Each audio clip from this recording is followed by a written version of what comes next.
lot of the resistance I get now is, well, this is fine, but and ketogenic diets certainly work, but nobody can stay on them long term. But we have papers like the Dashti work that is from Kuwait that, in my mind, is one of the better studies because they really did understand the diet. It's a well-formulated ketogenic diet, so it's easier for people to follow and sustain. And they showed remarkable short-term benefits of weight loss and metabolic improvement that were sustained for over a year.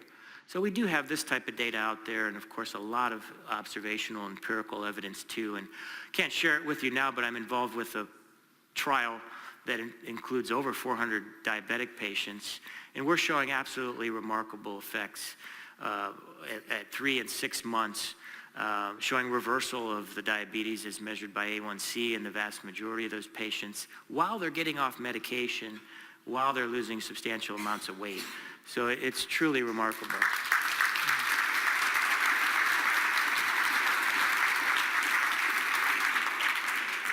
And diabetes is just one of many chronic diseases that I think we'll find that is amenable to a ketogenic diet.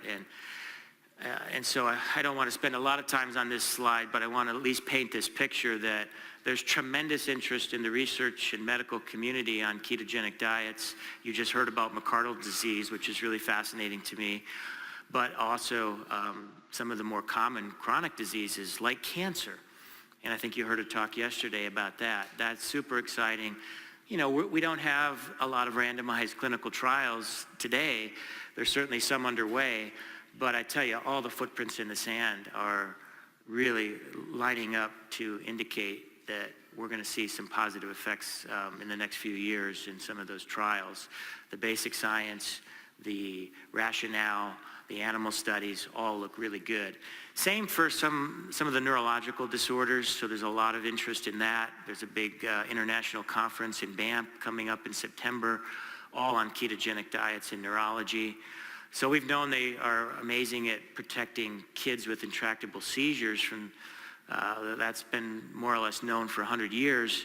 What's newer is there's a lot of interest in Alzheimer's, Parkinson's, ALS, and I think, again, like cancer, there's a lot of good basic science and animal work supporting that, but you know, we do have to stay tuned to some of the clinical trials come in.